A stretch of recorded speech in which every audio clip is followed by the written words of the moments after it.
লেখিকা রিমা বিশ্বাসের ভবিষ্যৎ গর্ভে। কেমন যেন অদ্ভুত লাগছিল নোলকের এই পাহাড় সমান বিষাদ বোঝাই জীবন, যেখানে বাবার মৃত্যু যা চরম সত্য তা মন কিছুতে মেনে নিতে চাইছে না। মনের এই ভয়ঙ্কর দুর্বল দশায় একজনকে নোলক বারে বারে খুঁজেছে, অথচ ওর সঙ্গে দেখা করতে আজ এসেছে অধ্যায়ন। ছোট মাসি হাতের আঙুলে চুলগুলো ঠিক করতে করতে বলছে, এভাবে গুমড়ে থাকলে তোর বাবার আত্মা কি শান্তি পাবে? একটু বাইরের হলে এসে বস। অধ্যায়ন নামের একটা ছেলে দেখা করতে এসেছে তোর সঙ্গে, বলছে বিক্রমের কাছে খবর পেয়েছে, আগে আসতে পারেনি তাই খুব সরি ফিল করছিল। বোধহয় তোর কলেজের বন্ধু। বুক জোড়া চাপা ব্যথা, মনে হয় কমবে না কোনো কাল। বাবা নেই, এ কথা গ্রহণযোগ্য নয়। এটাই তো গত 5 দিন ধরে ধাওয়া করে চলেছে। এর মধ্যে অধ্যায়নের নামটা কেমন অদ্ভুত শোনাচ্ছে। বড় বোকা লাগে নিজেকে। এই কষ্টের পাহাড় কেটে এক সুড়ঙ্গ বুকের অনেক ভিতরে চলে যায়। সেখানকার উজ্জ্বল রঙিন ছবিগুলো হঠাৎই ডানা তীর করা প্রজাপতির মতো উড়তে থাকে অতীতের প্রতিপথে। যে পথ আটকে নোলক দাঁড়িয়ে থেকেছে, আকুতি করেছে, কেঁদেছে, প্রায় ভিক্ষা করেছে। ছোট মাসি আবার মাথায় হাত বোলাচ্ছে। আচ্ছা, তোকে বাইরে যেতে হবে না, বরং আমি অধ্যায়নকে এ ঘরে পাঠাচ্ছি। ছোট মাসি চলে গেলে সেদিকে চেয়ে রইল নোলক। এ পথে আসবে অধ্যায়ন, যার পথ চেয়ে পার করে দিয়েছে কত সময়। ভাবতে বসলে তা 1000 বছরের মতোই শোনায়। ক্লান্তির প্রহর। ছোট মাসি বরং ওকে এ ঘরে ডেকে আনুক। নোলক বড় ক্লান্ত। সত্যি, এই ক্লান্তি কাটিয়ে বাইরের ঘর পর্যন্ত যাওয়ার শক্তি নেই ওর। দরজার কিছু দূরে পায়ের শব্দ পেল। ঘরের ডিম লাইটের ম্লান আলো ঘোচাতে নোলক বেড সুইচ চাপল। একটা উজ্জ্বল আলোর ফ্ল্যাশে থমকে দেয় কিছু মুহূর্ত। কি বোকা বোকা লাগে। অদ্ভুত। অধ্যায়ন সামনে দাঁড়িয়ে কিছুক্ষণ চুপ করে রইল। সময়টাও যেন স্তব্ধ হয়ে গেছে। একটা নকল কাশি কেশে কিছু বলার প্রস্তুতি নিল সে। ওর গলার স্বরে অনুতাপের ছোঁয়া। আমি যদি জানতাম তবে আগেই আসতাম, বিশ্বাস কর। বাট আই এম সরি নোলক। এ সময় বলার কিছু থাকে না, কিন্তু বিশ্বাস কর, আমি ফিল করতে পারছি। বুক বেয়ে একটা শ্বাস পড়ল। এ শ্বাস বাবার অভাবের, কিন্তু অধ্যায়ন তা পড়ল আপন ধাঁচে। বলল, সময় সব ঠিক করে দেবে। নোলক হাসল। হাসার পর আবার অদ্ভুত লাগলো। ওর কি হাসার কথা? নিছক সৌজন্যের হাসি, না সত্যি হাসি পেল? নকল হাসি খুব সহজলভ্য, নকল কান্না নয়। ও ঠিক ধরা পড়ে যায়। বলল, তোর খবর বল, কি করছিস এখন? ব্যাংকে জব, এখন জুনিয়র অ্যাসোসিয়েটস। বাহ, কিন্তু তুই পিএইচডি করে বাইরে যেতে চেয়েছিলি, লন্ডন। নোলক প্রশ্ন করে ওর দিকে চেয়ে থাকে। প্রশ্নটায় নিরুত্তর থাকে অধ্যায়ন। হালকা চাপা শ্বাস পড়ল নোলকের বুক বেয়ে। অধ্যায়ন ওর দিকে তাকিয়েছে এক দৃষ্টিতে। ঘন নিবিড় চাহনি। থেমে যাওয়া মুহূর্তে বইতে থাকে অতীত। এই স্বল্প পরিসরে কত কি যেন বলতে চায় ওর দুই চোখ। হঠাৎ বলল, প্রথম ঘরে ঢুকে তোকে দেখে মনে হচ্ছিল ব্ল্যাক অ্যান্ড হোয়াইট পেন্টিংয়ের শিল্পীর মানুষ নায়িকা। অদ্ভুত সুন্দর লাগছিল তোকে দেখতে। তুই অনেক চেঞ্জ হয়ে গেছিস। এখন মাথায় চিরুনি দিতে নেই, তেল সাবানও নয়। আমার মনে হয় হঠাৎ পোড়া কঙ্কাল দেখে তোর মনে এসব ভুতুড়ে ভাব জন্মেছে। না, আমি। দীর্ঘশ্বাস ফেলে নোলক বলে, মিত্রা কেমন আছে রে? দুচোখ মুহূর্তে জ্বলে উঠল অধ্যায়নের। নির্মম আক্রোশের ঝলক ফুটে উঠে মিলিয়ে গেল তৎক্ষণাৎ। তাচ্ছিল্যের সঙ্গে বেপরোয়া ভাব মিশিয়ে বলল, তোর সঙ্গে কোনো কন্ট্যাক্ট নেই? আবার হাসল নোলক। এবার একটা ফিকে ক্ষণ মুহূর্তের হাসি। বলল, বান্ধবী তো তোর ছিল, সত্যি কি আমার সঙ্গে সেভাবে বন্ধুত্ব ছিল ওর? ও এখন ভাঙ্কুভারে আছে, চাকরি করে বোধহয়, ঠিক বলতে পারবো না। তোরা, নলক কিছু বলার আগেই অধ্যয়ন বলল, মানুষ ভুল কি করতে পারে না নলক? মিত্রা আমার পাস্ট, আমরা আর টাচে নেই। ও সরি, জানতাম না রে। সামনের উইকে কাজ, আসিস কিন্তু। আমার পক্ষে কার্ড দিয়ে নেমন্তন্ন করা জাস্ট অসম্ভব। ওসব ফর্মালিটি একেবারে তুলে দেওয়া উচিত, স্পেশালি আজকের দিনে আর এই রকম একটা ঘটনায়। অধ্যয়ন আরও কয়েক মিনিট বসলো, বলল, কলেজই ভালো ছিল, পড়ার প্রেশার আর ওয়ার্কলোড দুটো কমপ্লিটলি আলাদা। বলল, তুই কলেজে বাড়ি থেকে টিফিন বানিয়ে নিয়ে যেতিস, মনে আছে? আলুর পরোটার সঙ্গে শালগম আর চিংড়ি দিয়ে তরকারি। তোর পেন ড্রাইভ হারিয়ে গিয়েছিল, সারা ডিপার্টমেন্ট খুঁজছে, শেষে পাওয়া গেল আমার ব্যাগে। তুই রেখে ভুলে গিয়েছিলি। আর কলেজ থেকে এক্সকারশনে গিয়ে তোর সে কি ভয়! ফার্স্ট টাইম একা বাড়ি থেকে বেরিয়েছিলি, মনে আছে? তুই আমায় তোর মাথা ধরার রোল অন আনতে দিয়েছিলি, বেশ ঘুরতে হয়েছিল ওটা পেতে।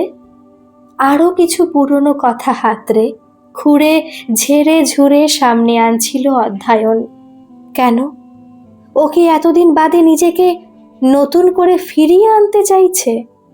মনে করাতে চাইছে ও এখনো নোলককে মনে রেখেছে। মিত্রা ছেড়ে গেছে তাই নোলক অপশান এখন অ্যাভেলেবেল। নোলক নিজের ভাবনায় বিস্মিত হয়। কি আশ্চর্য! এসব ভাববার কি এটা পরিস্থিতি? শুধু ফ্যাকাশে চোখে তাকিয়ে থাকে। আর তেমন কিছু কথা বলার ছিল না। এক পক্ষ আর কতক্ষণ কথা চালায়, তাই অধ্যয়ন চলে গেল। দীর্ঘ প্রায় 5 বছর। পুরনো বন্ধুর সঙ্গে এতদিন পর দেখা হলে কথা বলার অনেক কিছুই থাকে। বিশেষ করে এই মুহূর্তে নোলক মন খুলে কষ্টগুলো বলে কাঁদতে পারত, কেঁদে কিছুটা হালকা হতে পারত। বলতে পারত নোলকের বাবা ওর জীবন জুড়ে কি ভাবে ছিল। বাবাকে নিয়ে কত কথাই তো বলার আছে, কিন্তু নোলকের কি ওর সঙ্গে সেসব বলার কথা? আজ থেকে 5 বছর আগে হলে হয়তো আঁকড়ে ধরে কেঁদে বুক ভিজিয়ে দিত। করেছে এরকম বহুবার। সরল সোজা বোকা নোলক তখন অল্পতেই কাঁদত। এক এক সময় মনে হয় ও সব ছোটখাটো মুহূর্তে অত ভেঙে পড়ে অধ্যয়নের বুকে মুখ গুজে না কেঁদে কি নিজেই সেসব সমস্যার সমাধান করে নিতে পারত না? প্রফেসর অকারণে ক্লাসের মাঝে ধমকেছিল নোলককে। কথা বলেনি, তবু ডিএল ম্যাম চেঁচিয়ে বললেন, ইউ আর কন্টিনিউয়াসলি টকিং। কলেজটা পার্ক নয়, কোনো ব্যাকগ্রাউন্ড থেকে আসছো তোমরা।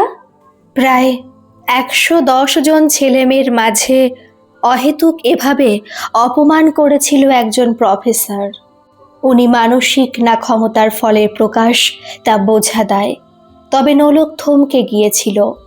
ক্লাস শেষে অধ্যয়নের পাশে এসে যেই বলল, যখন নিজে দোষ করিসনি তখন খারাপ লাগারও কিছু নেই। হাউমাউ করে কেঁদে ফেলেছিল নোলক। অধ্যয়ন ওর মাথায় হাত দিতেই ও ওর বুকে মুখ গুজে ফুপিয়ে কাঁদতে লাগলো বাচ্চা মেয়ের মতো। ক্লাসের সবাই জানতো ওরা রিলেশনে, তাই বাকি যারা খুব কাছের তারা রয়ে গিয়ে, সত্যি আনফেয়ার। তুই কাঁদিস না। আরে উনি নিজে মাঝপথে থিওরি ভুলে গিয়ে তোকে অ্যাটাক করে নিজেকে বাঁচালেন, এসব বলে গেল। নোলক শান্ত হলো অধ্যয়নের বারবার বোঝানোয়। এরকম আরও ঘটেছে। মার্কস কম এলে, কলেজ আসার পথে অটোতে কারো সঙ্গে বচসা হলে, বই অসাবধানতায় হারিয়ে ফেলে, আবেগের তোড় সামলাতে না পেরে কেঁদে ভাসিয়েছে নোলক, আর সামলেছে অধ্যয়ন। সবাই বলতো সূর্যমুখী। সূর্যমুখী যেমন সারাদিন সূর্যের দিকে মুখ করে ফুটে থাকে, নোলকও তেমনি সারাক্ষণ অধ্যয়নের দিকে চেয়েই রয়েছে। কেউ কেউ ঠাট্টা করে বলতো, অধ্যয়নমুখী কোনো ফুল হয় নাকি রে?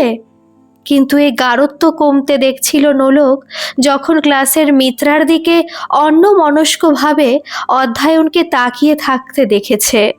মিত্রা কলেজ বদলে মিড সেমিস্টারে ওদের কলেজে ট্রান্সফার নিয়ে এসেছিল। সুন্দরী বললে কম বলা হয়। মিত্রা রূপসী, কাগজের মতো গায়ের রং, লালচে রেশমের মতো ঘন চুল, সরু কোমর, লম্বা গলা, ঘাড় বাঁকিয়ে পিছন ফিরে তাকালে ফেস্টিভ্যালের রেড কার্পেটের ঐশ্বর্য রায়ের সঙ্গে তুলনায় এসে যায়। এতটাই সুন্দর মিত্রা। অধ্যয়নও যথেষ্ট সুপুরুষ, মাস্কুলার গড়ন, অনেকটা লম্বা, চুলের স্টাইল হালের দিনের, কানের ওপর বরাবর রেজার চালানো, গায়ের রং মাজা, পেট নির্মেদ, পিঠ সোজা, বুক চওড়া, কাঁধ ছড়ানো। কলেজের অনেক মেয়েরই পছন্দ ছিল ও, কিন্তু সবাই জানতো ক্লাস 11 থেকে ইকোনমিক্স টিউশন পড়ার সময়কার প্রেম ওদের। তাই চোখ ছোট করে কেউ কেউ বলতো, নোলক সো লাকি ইয়ার। সেই অধ্যয়ন, যে নাকি নোলককে লাকি হওয়ার সুযোগ দিয়েছিল, সে হঠাৎ করে মিত্রার সহচর হয়ে উঠল। তাতে সেই নিজেকে ভাগ্যবান মনে করত। নোলক কোথাও যাওয়ার কথা বললেও বলতো, মিত্রা এখানে একদম নতুন, ওকে আজ কলেজ স্ট্রিট নিয়ে যাব বলেছি। কখনো বলতো, মিত্রা নিউ মার্কেট যাবে বলছিল।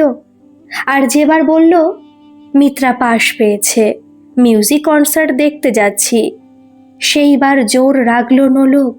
রেগে রেগে বলল, আমি তোর গার্লফ্রেন্ড না ও? তুই আরও যাচ্ছিস মানে? তুই কি ন্যাকা?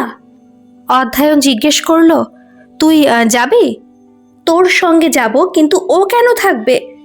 আরে কি আশ্চর্য, পাশ তো ওই পেয়েছে, নয় আরেকটার অ্যারেঞ্জমেন্ট করে নেব। নোলক গেল, বেহায়ার মতোই গেল। মিউজিক কনসার্ট না পাগলের নৃত্য কে জানে। স্টেজে লাল নীল হলুদ আলোর ঝলকানি, একটা ফর্সা রোগা ছেলে মাইক হাতে সোজা শরীরে হালকাভাবে লাফাচ্ছে। চুল ঝাঁকিয়ে হঠাৎ চেঁচিয়ে উঠে কি বলছে তা দুর্বোধ্য। বাংলাটা বোধহয় ইংরেজি স্টাইলে বলছিল। মিত্রা আর অধ্যয়ন ওর তালে তালে দুহাত তুলে হালকা করে লাফাচ্ছে। অধ্যয়ন নোলক সম্পর্কে পুরোপুরি বিস্মৃত। হল থেকে বেরিয়ে এসেও ওরা দুজনই কথা বলছিল। হঠাৎ যেন মাথায় আগুন ধরল নোলকের। চিৎকার করে বলল, কি চাইছিস তুই? এরকম করছিস কেন? অধ্যয়নের মুখে চোখে অপ্রস্তুত ভাব, বলল, কি হলো তোর? কেঁদে ফেলল নোলক। তোর কি হয়েছে অধ্যয়ন? আমরা কি আলাদা হয়ে যাচ্ছি? মিত্রা এগিয়ে গেল। অধ্যয়ন ব্যস্ত হয়ে ওর পিছনে যেতে চাইলে ওর হাত খামচে ধরল নোলক। তখন ওর মুখ চোখে সবকিছু হারিয়ে ফেলার আগের হিংস্রতা। প্রাণপণে যেন আগলে রাখতে চাইছে একান্ত আপন কাউকে, যা কিনা পিছলে যাচ্ছে, দূরে চলে যাচ্ছে। অবিমৃষ্য নোলক চোখ মুখ খিচিয়ে বলল, খবরদার, যদি ওর পেছনে যাস আমি তোকে। নোলক কথা পাচ্ছিল না, শুধু চেয়েছিল অধ্যয়নের দিকে। বলতে চাইছিল অনেক কিছু, কিন্তু ভাষা হারাচ্ছিল। অধ্যয়ন ভুরু কুচকে ধমক দিল, ফালতু ওভার রিয়াক্ট করিস না, এটা পাবলিক প্লেস। ও চলে যেতে চাইল আবার। এবার ওর বুকের কাছের শার্ট খামচে মুখ গুজে কাঁদতে লাগলো নোলক। জোরে ঠেলে সরিয়ে দিল অধ্যয়ন। গর্জে উঠল, don't create a scene. Mitra একা ফিরতে পারবে না, আমায় ওর সঙ্গে যেতে হবে। কান্নায় কথা জড়িয়ে আসে নোলকের। প্লিজ অধ্যয়ন, আমায় তুই এভাবে ছেড়ে দিস না। আমি এদিক ওদিকে বিভ্রান্তের মতো তাকাতে থাকে নোলক। আমি কি করে একা ফিরবো? অধ্যয়ন, আমায় তুই ছেড়ে দিতে পারিস না, আমি তোকে ছাড়া বাঁচবো না, প্লিজ। নোলক হাত জোর করে যেন ভিক্ষা চাইছিল। অধ্যয়ন কিছুই যেন শুনছিল না। মুখ ওর অন্যদিকে, সোজা শক্ত হয়ে দাঁড়িয়ে। ওর কলার শক্ত করে চেপে ধরে নোলক হাঁপাচ্ছে, কাঁপছে। তুই এভাবে চুপ করে থাকতে পারিস না। আমার আর তোর মাঝে মিত্রা কি করে আসতে পারে?